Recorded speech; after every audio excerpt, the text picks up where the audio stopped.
Friends, once again welcome to the platform of Vaibhav Pandey. तो चलिए, आज आपके ऊपर एक और वीडियो लाया हूँ, बहुत इम्पॉर्टेंट है। तो कुछ ऐसे पॉइंट्स हैं जो आपको एग्जाम तक इन पॉइंट्स को फॉलो करना है। इन पॉइंट्स में आपको स्टिक रहना है, जो आपको काफ़ी ज़्यादा मदद करेगी to enhance your performance in your examination. आइए पहले पॉइंट को डिस्कस कर लेते हैं। सबसे पहला पॉइंट है नो योर सिलेबस। मैंने ये क्यों लिखा है नो योर सिलेबस वाला पॉइंट? बात को समझने की कोशिश करिए। होता क्या है, हम अपने सिलेबस को ही नहीं जानते। बहुत सारे बच्चे बोलते हैं भैया हमको ये बता दीजिए कि हमारे डिलीटेड पोर्शन क्या। तो आपको सबसे पहले ये पता होना चाहिए कि आपका डिलीटेड पोर्शन है कौन सा। अब क्योंकि एग्जाम के लिए बहुत कम टाइम बचा है, तो सबसे पहले आपको ये पता होना चाहिए कि डिलीटेड पोर्शन कौन सा।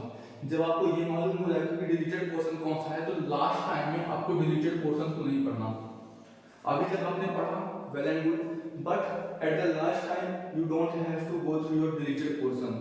आपको वही जाना है जो आपके एग्जामिनेशन में डायरेक्टली पूछ जा रहे हैं। मींस जो टॉपिक, जो एक्सरसाइज, जो एग्जांपल्स, जो पोर्शन कटा हुआ है, डिलीटेड है, उनको आपको लास्ट टाइम में बिल्कुल नहीं जाना। तो firstly know your syllabus.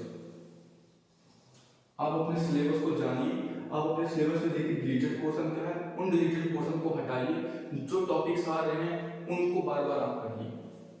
Second time focus on your NCERT. बच्चे क्या भटकते रहते हैं, R D Sharma, R S Agarwal, Oswaal, ये दुनिया भरी किताबें, आपको कोई झमेले में नहीं फंसना है। You have to take your NCERT book. This is I think रामबाण फॉर योर एग्जामिनेशन। क्योंकि एनसीईआरटी क्या है, अगर आप एनसीईआरटी का लोगे ना, फॉर एग्जांपल मान लो ये लाइन है, मैं आपको एग्जांपल दे रहा हूँ, एक एनसीईआरटी की लाइन है, ये एक एनसीईआरटी की लाइन। तो आपसे क्वेश्चन या तो यही से पूछेगा, या तो इसके हल्का से ऊपर जाएगा, या तो इसके हल्का से नीचे जाएगा।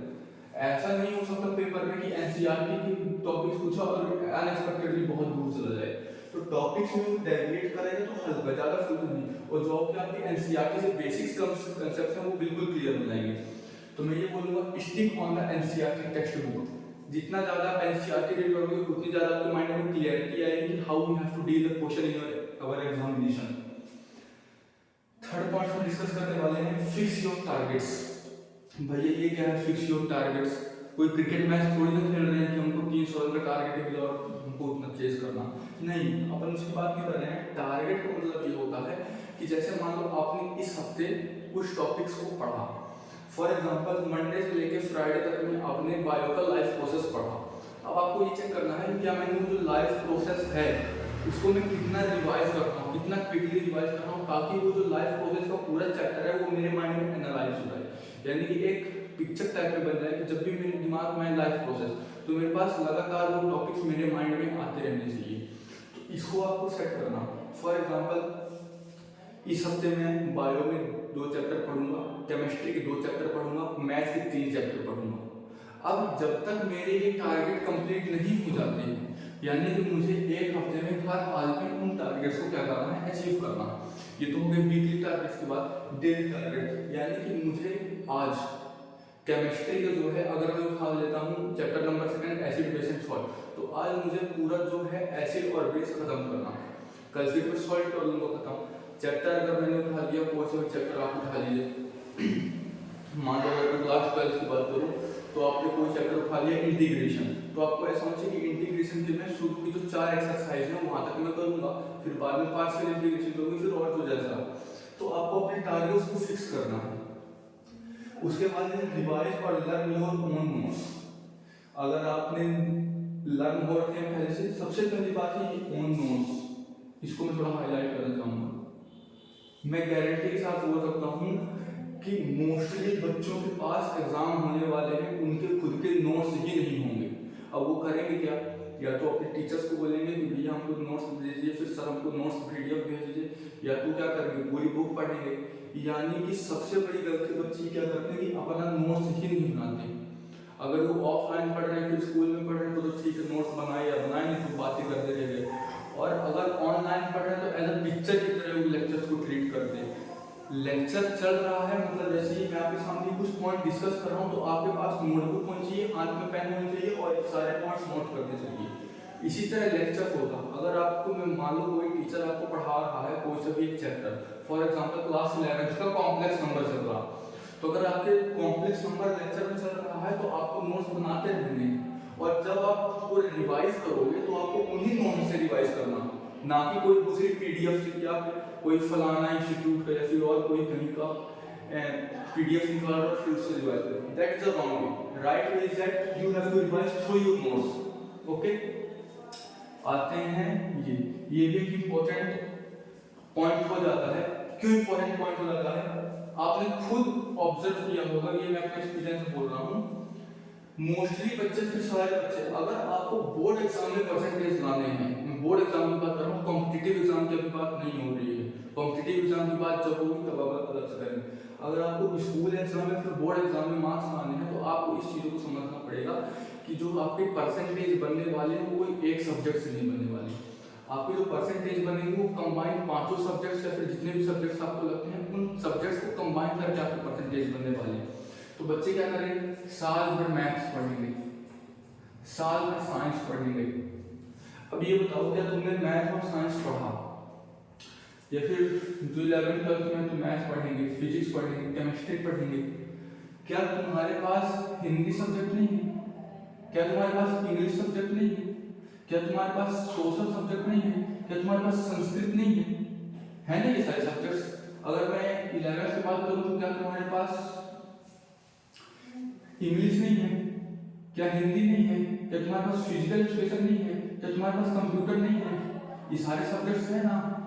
तो अगर मैं ये कहना चाह रहा हूँ, ठीक है इनका नॉलेज अच्छा खासा होना चाहिए, डिमांडिंग, पर ये ना हो कि साल भर इसके पढ़ते के चरण में ये जो तुम्हारे एडिशनल से इनमें वॉट लग जाए। तो ये आपको ध्यान देना थोड़ा सा। अगर आपको भी पता है कि हिंदी को मैंने केवल 2 से 3 दिन पढ़ा, तो मैं हिंदी में अगर मैं 80 में से 65-66 नंबर पा रहा हूँ एक दिन पढ़ के, तो अगर मैं डेली पढ़ूंगा तो हो सकता है ये 66, 67, 76, 77 में बदल जाए। और 10 नंबर का मतलब है 2%, यानी कि अगर कहीं आपके 88% आ रहे होंगे तो 90% आएंगे, 78 आ रहे होंगे तो 80% आ जाएंगे। ये आप बेनिफिट को समझिए थोड़ा सा। सेम कीजिए, अब मैथ और साइंस में पढ़े रहते हो तो ये अनएक्सपेक्टेड होगा ना, हो सकता है अच्छे नंबर आए तो नहीं आए, मेहनत करो तो क्यों नहीं आएंगे, बिल्कुल आएंगे। पर अगर आप इनमें हल्का सा ध्यान दो, ये नहीं बोलो कि पूरा दिन हिंदी पढ़ो, पूरा दिन इंग्लिश पढ़ो, एक मीडियम लाइन लेके चलो, एक मॉडरेट लाइन लेके चलो, ना तो ज्यादा बहकावे में आ जाओ और नहीं चलता, बीच का पाथ आपको चुनना। तो जब आप इनमें हल्का का फोकस करेंगे तो आपके मार्क्स जो है 2-3% अपने आप बढ़ेंगे। ज्यादा फोकस नहीं करना, इतना करना कि अपन ये जो सब्जेक्ट है जो हल्का सा 66, 67 लाए उसको इनहेंस करके 77, 75 हवा पहुंचा दें। सेम चीज में अब जैसे फिजिकल एजुकेशन है, फिजिकल एजुकेशन में तो ठीक है, मैं मानता हूँ बहुत बच्चे अच्छे स्कोर कर लेते हैं, मोस्टली बच्चे 90 से अबव के लाते हैं। हल्का सा आप इंग्लिश पढ़िए, इंग्लिश की रीडिंग करिए डेली 1 घंटे या फिर आधे घंटे, सेम हिंदी और कंप्यूटर का तो ठीक। तो मेरा ये कहना है कि सारे सब्जेक्ट पे प्रॉपर अटेंशन दो, यानी कि अगर तुम मैथ को 2 घंटा दे रहे हो तो इंग्लिश को 2 घंटा देने की जरूरत नहीं है, पर कम से कम डेली 15 मिनट तो दे सकते हो ना। तो सारे सब्जेक्ट्स एक दिन में तुम्हारे गो थ्रू हो जाने चाहिए। अब बात आते हैं 6 पॉइंट में, जो है रेगुलर रिवीजन। रेगुलर रिवीजन कैसे? रेगुलर रिवीजन वही मैंने बताया कि आपको क्या करना है, जो भी टॉपिक कवर होते जाएंगे उनका रेगुलर आप रिवाइज करते जाइए, ताकि वो आपके माइंड से स्किप ना हो। आपने भी फोकस किया होगा, आपने भी एक चीज एक्सपीरियंस किया होगा कि जब आप क्लास 10th में स्टार्टिंग में, फिर क्लास 12th के स्टार्टिंग में आपने सेट रिलेशन फंक्शन पढ़ा होगा, ठीक है, या फिर सेट रिलेशन फंक्शन के बाद अगर मैं बात करूँ तो मैट्रिसेस आता है, डिटरमिनेंट्स आता है, वो ठीक है आप पढ़ते गए। लेकिन जब आप लास्ट तक पहुंचे तो आपके स्टैटिस्टिक्स और प्रोबेबिलिटी था, तो जब आप वहां तक पहुंचे तो क्या आपको ध्यान है कि उतना अच्छे से रिवाइज नहीं। क्यों? क्योंकि जब आप ऐसे फ्लो में पढ़ते आ रहे हैं तो जो पीछे की चीजों को कभी कभी स्किप होने लगती है। अगर मैं क्लास 10 की बात करूँ तो बहुत सारे बच्चे क्या होते हैं, 3rd चैप्टर जो लीनियर इक्वेशन इन 2 वेरिएबल होता है वो धीरे धीरे कहीं ना कहीं उनकी वर्ड्स प्रॉब्लम होती है, वो बच्चे स्किप करने लगते हैं। ऐसे ही केमिस्ट्री, फिजिक्स, हर सब्जेक्ट की बात कर रहा हूँ मैं। तो आपको स्किप क्यों हो रहे हैं? क्योंकि आपका रेगुलर रिवीजन है ही नहीं। तो जो टॉपिक्स आप कवर करते जा रहे हैं उनके टॉपिक्स को आपको रेगुलर रिवीजन रखना कि इस हफ्ते मैंने 5 दिन तो नया टॉपिक पढ़ा और 2 दिन बचा उसमें मैं पुरानी चीजें रिवाइज करूंगा और जो पढ़ा उसको रिवाइज करूंगा। तो जब आप रिवाइज करोगे तो आपके माइंड में एक मैप बनता चला जाएगा। तो रेगुलर रिवीजन भी बहुत इंपॉर्टेंट है, ये मोस्ट इंपॉर्टेंट भी कह सकता हूँ, बहुत इंपॉर्टेंट चीज है। Solve PYQ. पीवाईक्यू होता है, पीवाईक्यू क्या होता है? प्रीवियस ईयर पेपर होता है, प्रीवियस ईयर क्वेश्चन होते हैं। अच्छा ये प्रीवियस ईयर में क्वेश्चंस करना क्या है, देखो प्रीवियस ईयर क्वेश्चन का आपको क्या करना है। अगर मैं बात करूं प्रीवियस ईयर क्वेश्चंस में, तो मेरी बात को ध्यान से सुनो। प्रीवियस ईयर तुम्हारा क्वेश्चन होगा ना, जैसे मान लो तुम्हारे सीबीएसई बोर्ड में क्लास 12 फिजिक्स में कुछ क्वेश्चन आए होंगे, तो आपको कुछ क्वेश्चंस को देखिए क्या करना है, आपको ये आइडिया लगाना है कि सीबीएसई किस तरह के क्वेश्चन पिछले 10 सालों में पूछा। जरूरी थोड़ी है कि वही क्वेश्चन आ जाए, और जरूरी नहीं कि वो नया आए, आ भी सकता और नहीं भी आ सकता, पर आपको वहां चीजें सीखना क्या है, इन प्रीवियस ईयर क्वेश्चन से आपको सीखना है कि जो सीबीएसई है, फिर जो भी बोर्ड है, वो कंसेप्ट क्या डाल रहा है, किस कंसेप्ट में क्वेश्चन होंगे। आप जब आप प्रीवियस ईयर खोलोगे तो रटना नहीं है कि प्रीवियस ईयर 100 सवाल है, 100 रट के चले गए। उन 100 सवाल के पीछे के कंसेप्ट देखोगे तो कितने सारे कंसेप्ट मिल जाएंगे, समझ रहे हो। तो ये प्रीवियस ईयर से आपको ये देखना है कि किस टाइप के क्वेश्चंस जो हमारा बोर्ड है वो पूछ रहा है, और क्या उन क्वेश्चंस के पीछे कंसेप्ट लग रहा है। तो आपके जो क्वेश्चंस सॉल्व करने की एबिलिटी है वो अपने आप बढ़ जाएगी। जैसे आप पहले क्वेश्चन कहीं कहीं अटकते थे, तो आपका माइंड रहेगा कि हाँ सीबीएसई इस तरह से क्वेश्चन पूछता है, और अपने को इन क्वेश्चन को ऐसे टैकल करना। ये अपने को प्रीवियस ईयर सीखा था। इसमें थोड़ी चर्चा अच्छी होगी। अवॉइड डिस्ट्रैक्शंस, अवॉइड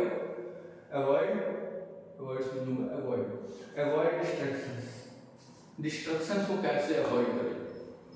अब मैं बताता हूँ डिस्ट्रैक्शंस को कैसे। ये डिस्ट्रैक्शंस एक्चुअली मैंने बोला था, कुछ बच्चे होते हैं पढ़ने वाले होते हैं बिल्कुल, लेकिन वो डिस्ट्रैक्शंस के कारण उनके जो परसेंटेज कहीं 90, 92, 93 आने होते हैं, तो 85, 83 में रह जाते हैं, 84 में रह जाते हैं, ठीक है। जिसके हो सकते थे कि अगर वो डिस्ट्रैक्शन उसको ना मिलती तो हो सकता था वो अच्छा मार्क्स ला ले, 84 ला ले, तो कहीं 78, 77 चल जाता। तो इसको कैसे इम्प्रूव करने जो मेजर फैक्टर है, तो देखो बहुत हो गया, 7-8 महीने खूब इंजॉय कर लिया, खूब फुटबॉल खेल लिया, खूब क्रिकेट खेल लिया, खूब वर्ल्ड कप देख लिया, सब कुछ कर लिया आप लोगों ने। अब बात को समझो, 2 महीने बचे हैं, 2 से 2.5 महीने बचे हैं आपके एग्जाम के लिए। इन 2 से 2.5 महीनों में अगर तुमने ये पॉइंट फॉलो कर लिया, तो जो आपकी परफॉर्मेंस है उसमें आपको रिजल्ट देखने को जरूर मिलेगा। क्यों? क्योंकि देखो, मान लो अगर मैं बात करूँ, आप पढ़ रहे हो, ठीक, आपने स्कूल से आए, रेस्ट किया, 4 बजे आप पढ़ने बैठ गए। जब आपने पढ़ने बैठ गए तो फिर 4:30 बजे आपके दोस्त का कॉल आता है, हेलो हाँ कहीं चलना है, तो आपने बोला हाँ बिल्कुल चलना, और आपने बाइक निकाली और सीधे चले गए घूमने। तो ये क्या है, इन चीज़ों से थोड़ा बचना। जब आप पढ़ रहे हो तो हो सकता है कि जब आपका रिटन वर्क हो, या फिर जब आपका प्रैक्टिस वर्क हो, फिर जब आपका स्टडी टाइम हो, तो आप अपने फ़ोन का जो यूज़ है वो कम से कम करें। मैंने ये नहीं बोला कि फ़ोन बिल्कुल मिनिमम कर देना या फिर एकदम बंद ही कर देना, पर उसको मिनिमम करना पड़ेगा। कोई भी चीज़ एकदम से अलग नहीं हो सकती। कि अगर मैं सोचूं कि आज मैं दिन में 6-6 घंटे फ़ोन चला रहा था, 7-7 घंटे फ़ोन चला रहा था, और कल से मेरा भैया ने आज ये बता दिया ये फॉलो करना, तो कल से मैं एकदम चल बंद ही कर दूंगा। कोई भी हैबिट को बनने में टाइम लगता है, so you have to give time to avoid these distractions. धीरे धीरे करके वो आदत छूटेंगी, बिल्कुल कम कर दीजिए। बंद नहीं कर सकते हैं तो कम कर दीजिए। 15 मिनट देखिए, 20 मिनट देखिए, आधा घंटा मोर देन इनफ है, ठीक। तो आपको अवॉइड डिस्ट्रैक्शन करना पड़ेगा। कुछ बच्चे तो क्या ही बोले, कैसे कैसे अवॉइड करें। आजकल इंस्टाग्राम से ही बच्चे नहीं निकल पा रहे हैं। इंस्टाग्राम में इतनी दुनिया भर की चीज़ें हैं, पोस्ट भी डालना है, फिर उसमें गाना भी देखना, कौन सा डालना है, फिर सबकी स्टोरी भी देखना है, फिर सबको मैसेज भी करना है। ये सब क्या है, बकवास से। 4 साल बाद कोई नहीं बोलने वाला। 10th की मार्कशीट एक बार तुमको मिलनी है, 12th की मार्कशीट एक बार मिलनी है, वो एकदम फिक्स है। एक बार जो आपके परसेंटेज आ गए, अगर आपको परसेंटेज आ गया 77.56%, तो फिर वो आप कितनी भी मेहनत कर लो, 77.56 से 57 नहीं होगा। तो इस चीज़ को ध्यान रखो। और चीज़ें तो बदल जाएंगी। मान लो ठीक, मोबाइल की हैबिट तो तुम्हारी अकल आएगी तो अपने आप छूट जाएगी, इंस्टाग्राम अपने आप बंद कर दोगे, पर मार्कशीट के जो परसेंटेज है उसको नहीं बदल पाओगे। मेरी बात समझ रहे हो क्या लोग? ये बोल रहा हूँ, कुछ समय के लिए डिस्ट्रैक्शन को अवॉइड कर दो। क्या 2 महीने की बात है, अच्छे परसेंटेज आ जाएंगे। एक मैं लास्ट पॉइंट और ऐड करना चाहूँगा जो मुझे ऐसा लगता है। देखो, जब मैं अपने क्लास 10th में था या फिर जब मैं क्लास 12th में था, तो सबसे बड़ी बात मैंने क्या की थी, फॉलो की थी, जो मैं किसी पे डिपेंड नहीं हुआ था। मतलब कि ठीक है कोचिंग है, मोबाइल है, जो कुछ भी है, बट मेरा ये मानना था कि अगर मेरे सिलेबस में इतने चैप्टर्स आ रहे हैं या मुझसे नहीं बन रहे हैं तो मैं पढ़ के करूँगा, उनके क्वेश्चन मेरे नहीं बन रहे तो बुक से देख कर करूँगा। पर मुझे पता है मुझे पेपर देने जाना है, पेपर में मैं बैठूंगा, पेपर में क्वेश्चंस मैं सॉल्व करूंगा, तो आज भी मुझे अपने से ही टैकल करना पड़ेगा, क्योंकि पेपर के दिन भी मैं अपने साथ खुद रहूंगा, आज भी मुझे अपने साथ ही करना पड़ेगा। तो एक चीज मैं ये बोल रहा हूँ, किसी के ऊपर डिपेंड नहीं हो कि ऐसा है वैसा है। जब ये वाले लेक्चर्स आएंगे, जब ये वाले सर लेक्चर्स डालेंगे तब मैं देखूंगा, हो गया 18 से तो बोर्ड है, फिर जब भी आपके बोर्ड एग्जाम है और 15 को लेक्चर आ ही जाएंगे तो 15 को पढ़ लेंगे, गलत तरीका है। अभी पढ़ो, जो चीज आपको छूट रहा है उसको अभी कवर करो, अपने से कवर करो। बुक है तुम्हारे पास, दिमाग तुम्हारे पास, पेंसिल है तुम्हारे पास, रेफरेंसेस है तुम्हारे पास, वहां से हेल्प लो, रीडिंग की हेल्प निकालो। तो किसी के ऊपर डिपेंड नहीं करना, क्योंकि सिलेबस तुम्हारा है, पेपर तुम्हारा है और मार्कशीट भी तुम्हारी है, तो पढ़ना भी तुमको ही पड़ेगा। ठीक, please focus on these points which can enhance your percentage as well as your performance for your board examination. अगर आपको और कोई इन्फॉर्मेटिव वीडियो चाहिए या फिर किसी भी टॉपिक की वीडियो चाहिए तो आप कमेंट कर दीजिए, नेक्स्ट वीडियो में इस पे लाऊंगा। टिल देन टेक केयर और कीप रिवाइजिंग योर सिलेबस, पढ़ते रहिए। Bye bye.